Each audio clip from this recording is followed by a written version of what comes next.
In 1932, a mother in Detroit spread mayonnaise on 2 slices of day-old bread and handed it to her 8-year-old son. That was his lunch. That was also his dinner. A jar of mayonnaise cost 15 cents that year and lasted long enough to keep a child fed through the week when nothing else was in the cupboard. Number 17 on this list was so filling that factory workers ate it 6 days a week for 3 straight winters and never lost a pound of working weight. Number 9 was invented by a grandmother in rural Mississippi who had never wasted a single scrap of food in her life, and she was not about to start. Number 3 was banned from certain school lunchrooms, not because it smelled bad, but because the teachers could not stand the reminder of how many of their students were going hungry at home. These sandwiches were not recipes, they were answers. They were what happened when American families had almost nothing left and still had mouths to feed. Hit that subscribe button right now and join us here at American Food Memories. My name is Timothy, and today we are counting down the 25 lost Depression-era sandwiches that families ate to survive hard times. Number 25, the sugar sandwich. Before jelly came in jars and before peanut butter cost a nickel a spoonful, mothers across the Dust Bowl spread soft butter on white bread and pressed a layer of granulated sugar into it until the crystals held. That was the whole thing, the crunch of sugar against the soft give of the bread, the way the butter sealed everything together so the sweetness did not fall out when a child bit down. A pound of sugar cost 5 cents in 1932. In Oklahoma and Kansas, where wheat fields turned to powder and cattle died standing, the sugar sandwich meant survival. Children carried them to school, wrapped in wax paper, embarrassed but fed. The butter delivered fat. The sugar delivered fast energy that lasted through an afternoon of chores and homework, and the silence of a home trying not to talk about money. By 1940, when wages started to come back, the sugar sandwich vanished from lunchboxes almost overnight. Mothers wanted to move past it. Food scientists who studied Depression-era diets decades later found that the combination of fat and simple sugar created rapid energy absorption, exactly what a malnourished child needed to make it through a school day. Your great-grandmother was not just desperate, she was accidentally right. Number 24, the ketchup sandwich. When the icebox held nothing but condiments and the grocery money had run out 4 days before payday, mothers in Pittsburgh and Detroit and Birmingham reached for the Heinz bottle. 2 slices of bread, a thick layer of ketchup. That was supper. The tomatoes and the ketchup provided vitamin C. The vinegar aided digestion. A bottle cost 12 cents in 1933 and lasted 2 weeks if you were careful with every pour. Some families added a thin slice of raw onion when they had one. The ketchup sandwich was shame and sustenance in equal measure. It kept children alive on the nights when everything else had run out. Nobody talked about it afterward. It was the kind of meal that families buried quietly once better times arrived. But the people who ate those sandwiches never fully forgot the sound of a Heinz bottle being shaken over a slice of bread in a quiet kitchen. Number 23, the lard sandwich. In the coal fields of Pennsylvania and West Virginia, where mining families lived on company scrip and company prices, lard was cheaper than butter and twice as filling. Mothers spread it thick on day-old bread, pressed a layer of salt into it, and handed it to husbands heading underground for 12-hour shifts. A single sandwich delivered close to 900 calories of dense, slow-burning fuel. For men swinging pickaxes in the dark, those calories were not optional. They were survival. A 5-pound tin of lard cost 30 cents in 1935 and could feed a family for a month of lunches. When Crisco arrived, promising modern cleanliness, lard disappeared from American kitchens almost completely. What replaced it was a processed fat that nutritionists now know caused far more harm than the natural animal fat it replaced. Your great-grandmother's lard sandwich was feeding her family something humans had eaten for 10,000 years. She only knew what kept her husband standing at the end of a shift. Number 22, the mustard sandwich. Yellow mustard spread thick between two slices of bread, sometimes with nothing added at all. This was desperation made edible, the last resort before hunger simply won the argument. A jar of mustard cost a nickel in 1930 and lasted for months because so little of it went so far in terms of flavor. It provided almost no real nutrition on its own, just enough sharpness, enough bite, enough presence on the tongue to convince a stomach that something had happened. In the Hoovervilles that sprang up outside every American city, men ate mustard sandwiches because mustard was what they had. It asked nothing and gave almost nothing in return, except the sensation of having eaten. The people who survived those years on mustard sandwiches did not talk about it the way they talked about other hard times. There was nothing romantic about a mustard sandwich. It was just hunger, thinly disguised. Number 21. The potato sandwich.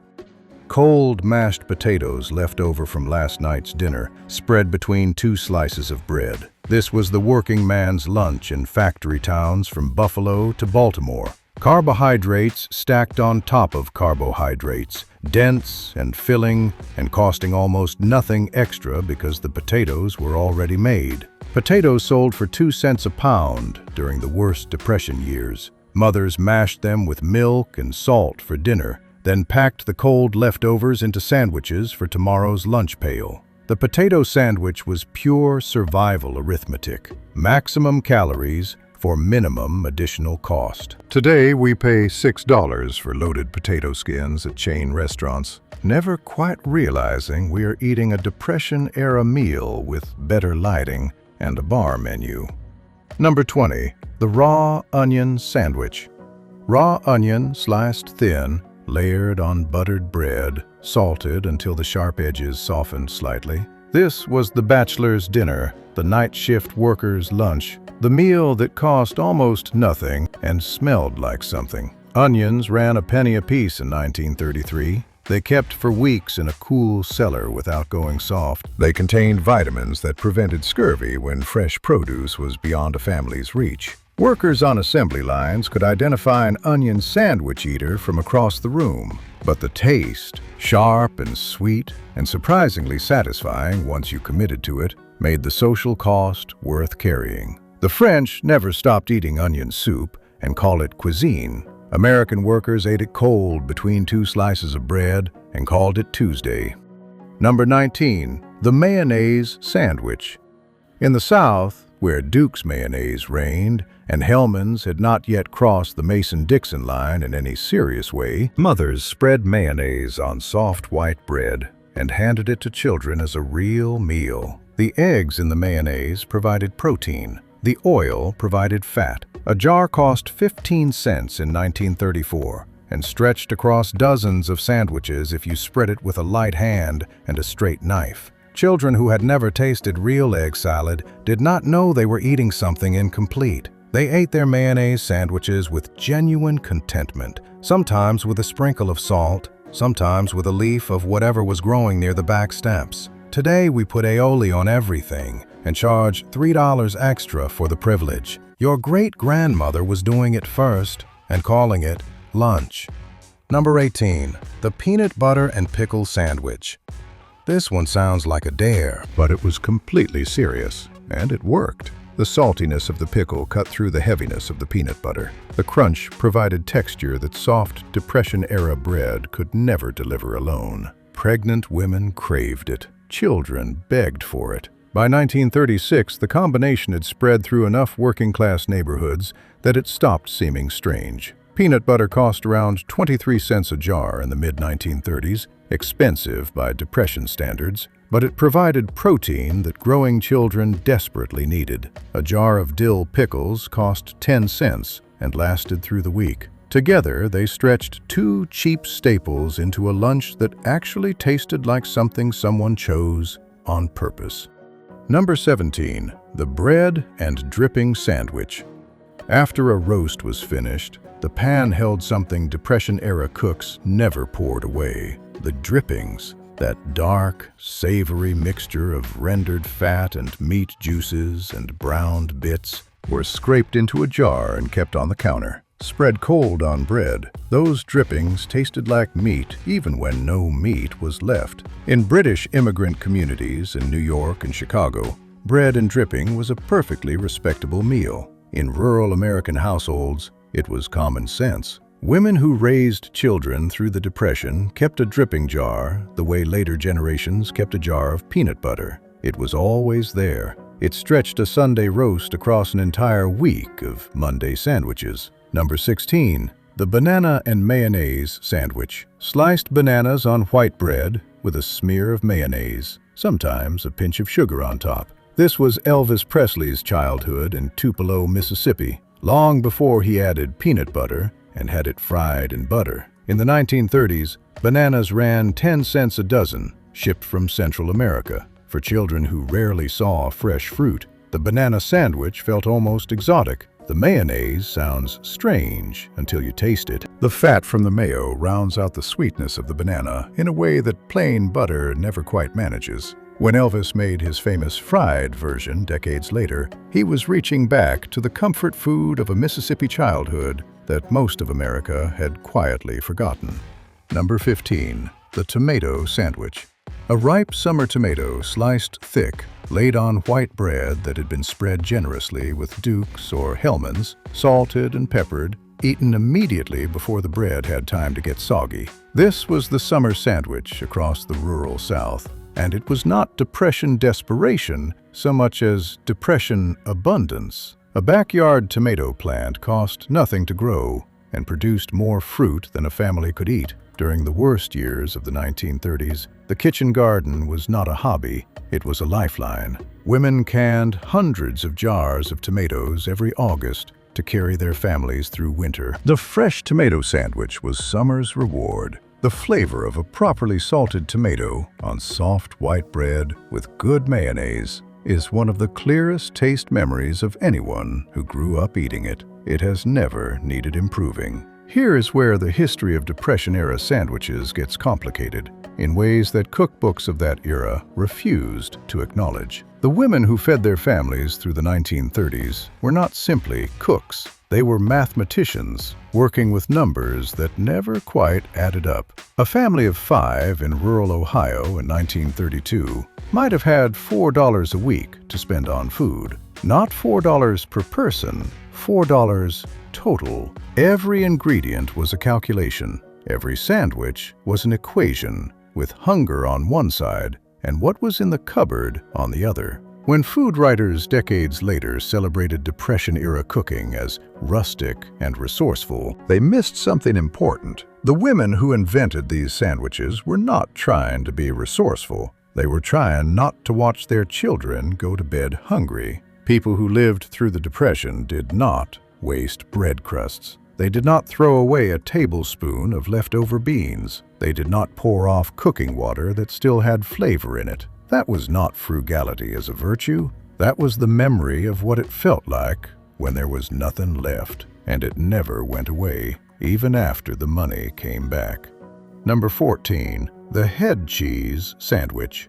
Sliced head cheese, that firm, savory, jellied preparation made from slow-cooked bits of a pig's head and feet, laid on rye bread with yellow mustard and bread and butter pickles. Head cheese appeared in immigrant kitchens across America with no shame attached. German families in Milwaukee ate it with pride. Polish families in Chicago considered it a delicacy. It was a way of eating the parts of the animal that cost almost nothing, because the butcher could not sell them to customers who wanted only chops and roasts. The flavor was mild and savory, the texture firm but yielding, the smell honest in a way that processed meat never is. The head cheese sandwich faded not because anyone decided it was inferior, but because the next generation wanted to seem less foreign. We lost a skill when we lost the will to use the whole animal. Number 13. The salmon patty sandwich.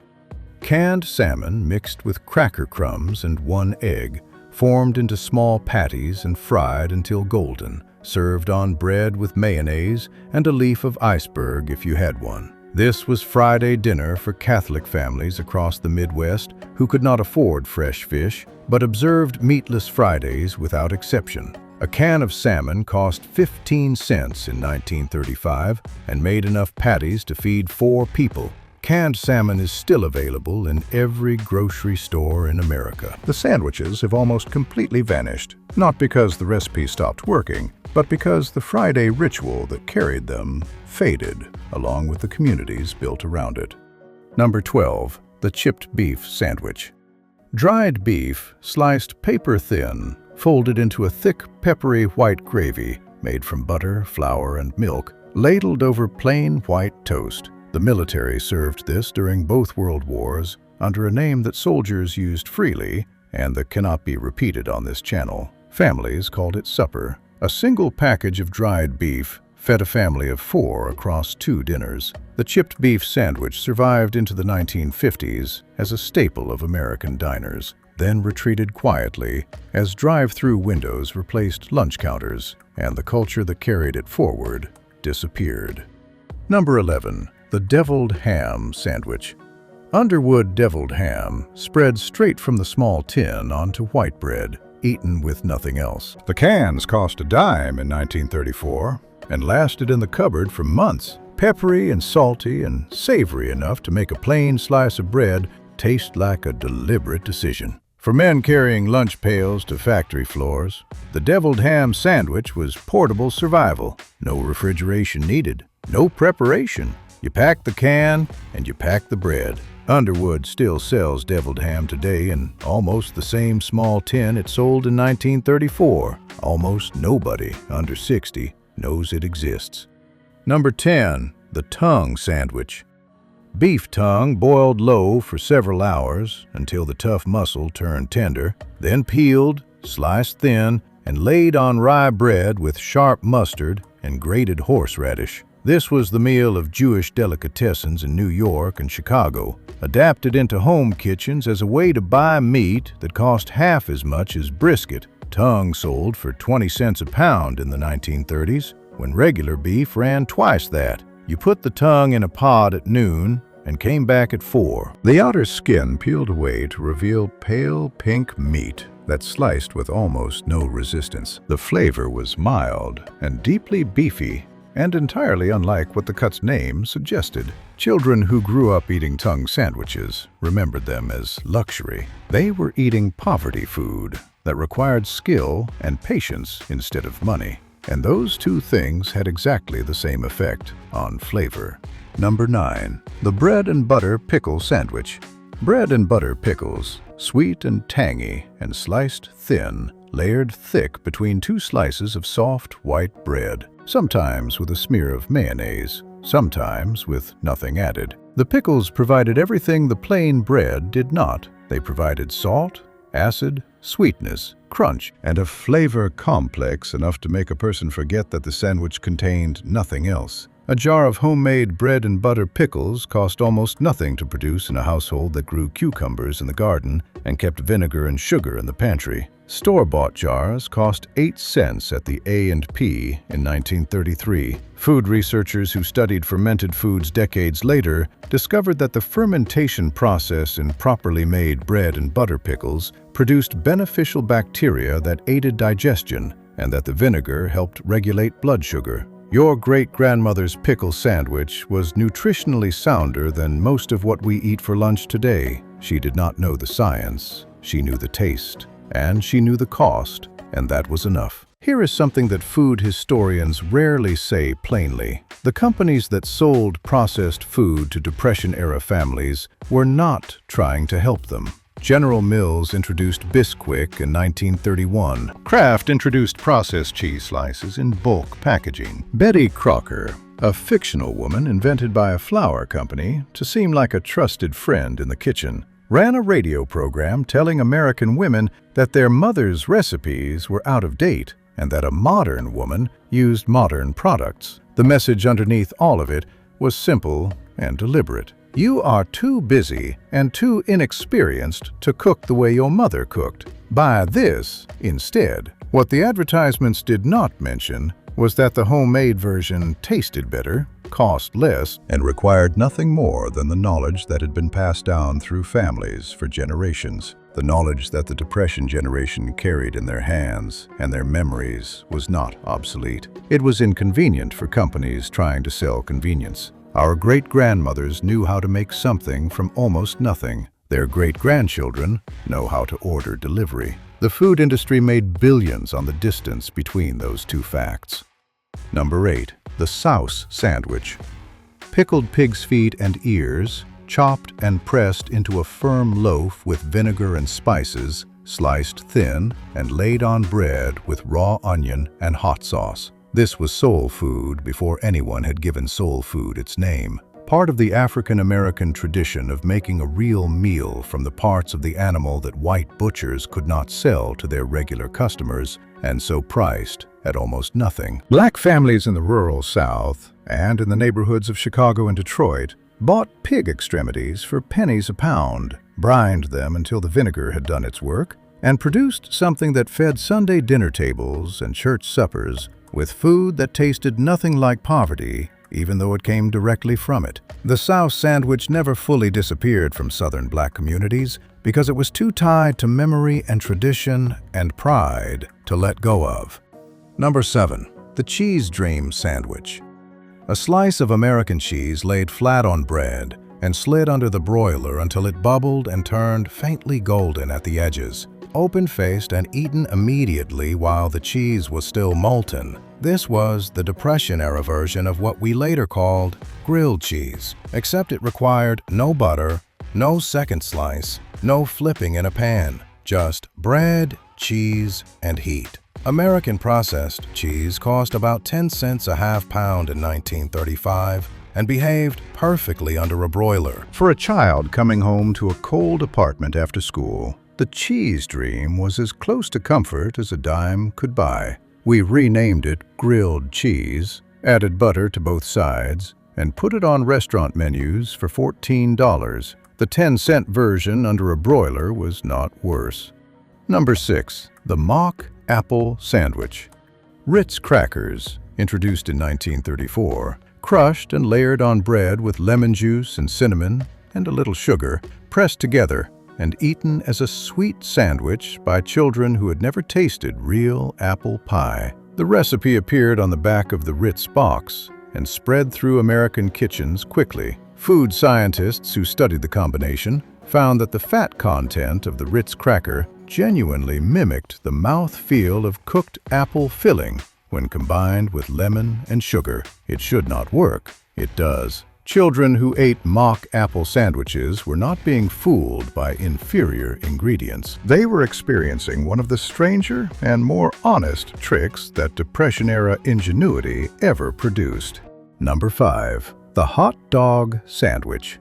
Not a hot dog in a bun. That is an entirely different meal. A hot dog sliced lengthwise down the middle, pressed flat into a hot, dry skillet until the cut sides crisped and browned and the edges curled up slightly, then laid flat between two slices of plain bread. The split and flattened frankfurter covered more of the bread surface than a round hot dog ever could. It looked like more food. It felt like more food. It cost the same as the round version. A package of 8 frankfurters ran 12 cents at a corner store in 1936. Mothers who made the flat hot dog sandwich understood the psychology of feeding children who were already exhausted by scarcity. A sandwich that covered the whole slice of bread felt like abundance. The math was the same. The feeling was different. That difference mattered more than anyone gave credit for at the time. Number 4. The pinto bean sandwich. Cold pinto beans, left over from last night's pot, mashed slightly with a fork and spread on bread like a paste, salted, sometimes with a few drops of hot sauce worked in if the family had it. This was the southern version of what wealthier people might have called a bean spread, except it had no other name besides beans on bread. Dried pinto beans ran 5 cents a pound in 1933 and produced more food per penny than almost anything else in an American grocery store. A pot of beans cooked on Sunday fed a family through the week. The cold mashed leftovers went into sandwiches, The liquid left in the pot, thick and dark and rich from long simmering, went into tomorrow's soup. Nothing was discarded. Nothing needed to be. The pinto bean sandwich was not the end of the week's cooking. It was the middle of it, part of a system of eating that treated every ingredient as something to be followed all the way to its last possible form. Here is the truth about what happened to all of these sandwiches. They did not disappear because someone invented something better. They disappeared because the generation that made them spent the rest of their lives trying to forget they had ever needed to. The men and women who ate sugar sandwiches and mustard sandwiches and bread spread with lard worked their entire adult lives so that their children would never have to know what those meals tasted like. They succeeded. Their children grew up in houses with full refrigerators and grocery stores that stocked more varieties of bread than any Depression-era family could have imagined. The knowledge of how to make a meal from almost nothing went unshared because sharing it felt like admitting that the worst years had happened. So the recipes lived and died with the people who invented them, packed away with things too painful to mention. What we lost when we lost those sandwiches was not just a collection of recipes. We lost an entire literacy, the ability to look at a near-empty pantry and see food instead of a problem. The Depression generation had that literacy in their bones. Most of us have never needed to develop it. Most of us hope we never do. But the sandwiches deserve to be remembered, not as poverty, but as proof that the people who made them refused to give up. That refusal fed America's children through the worst decade the country had ever seen. Number 3. The fried egg sandwich. 1 egg cracked into a skillet, greased with whatever fat was on hand, cooked until the white was set and the edges crisped, laid between 2 slices of bread with salt and pepper and nothing else if nothing else was available, or with a smear of mustard or a slice of onion, if the kitchen ran to that kind of luxury. A dozen eggs cost 18 cents in 1931, and 1 egg was enough for 1 sandwich that held a person through a half day of physical labor. The fried egg sandwich required no skill beyond the ability to watch a skillet. It took 3 minutes to make. It provided protein, fat, and enough substance to take the edge off a morning that might not produce another meal until evening. Farmers who kept chickens ate fried egg sandwiches through the Depression without thinking of themselves as poor, because the eggs cost them nothing but feed, and the bread they made themselves from flour they had bought in bulk. The fried egg sandwich was the meal that sat at the exact edge between scarcity and sufficiency, and for millions of American families in the 1930s, that edge was where daily life was conducted. Number 2. The butter and sugar bread. Not quite a sandwich in the traditional sense, but eaten folded or pressed together the same way. A thick slice of homemade bread spread with real butter and then rolled in white sugar until the crystals stuck everywhere and could not be separated from the butter at all. This was the treat that grandmothers in the South and in Appalachian communities made for children when there was nothing else sweet in the house. It took 30 seconds to make. It cost almost nothing on top of ingredients already present in any functioning kitchen. And it tasted the way childhood is supposed to taste, rich and sweet and slightly indulgent, in a way that a child did not yet have the context to recognize as improvised. Women who remembered these from their own Depression childhoods made them for their grandchildren in the 1960s and 1970s without explaining where the recipe came from. They just made them. The grandchildren ate them and remembered them forever without fully understanding why something so simple left such a strong impression. Number 1. The Wish Sandwich. 2 slices of bread with nothing between them. You wished you had some meat. You wished you had some cheese. You wished you had anything at all to put in the middle. The Wish Sandwich was the Depression at its worst. Not an improvised meal, not a creative substitution, not a recipe born from ingenuity, just bread and hunger and the hope that tomorrow would be different. Families who ate Wish sandwiches did not record them in letters or diaries. They did not pass the memory along to children or grandchildren because there was nothing instructive about it and nothing worth celebrating. They ate the bread and they waited. The wish sandwich is not a recipe. It is a measure of how close the bottom actually was. An entire generation of Americans lived near enough to that bottom that they could see it clearly, and the shadow of it shaped everything they cooked and saved and refused to throw away for the rest of their lives. We owe it to them to know the name.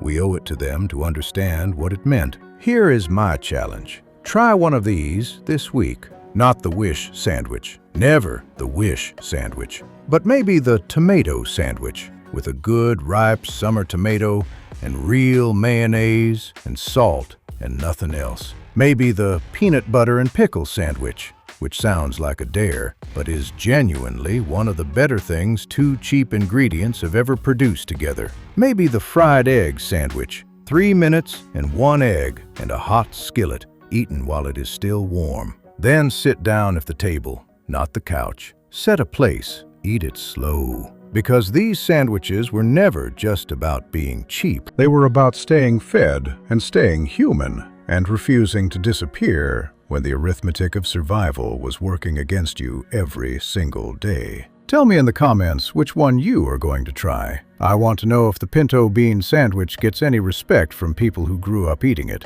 I want to know if anyone else's grandmother made the butter and sugar bread without ever saying where it came from. Because these are not just recipes from a hard time in American history. They are proof that the simplest food, made with almost nothing, eaten at a quiet table, can still be an act of pure defiance. Your great-grandmother knew that. Now you know it too.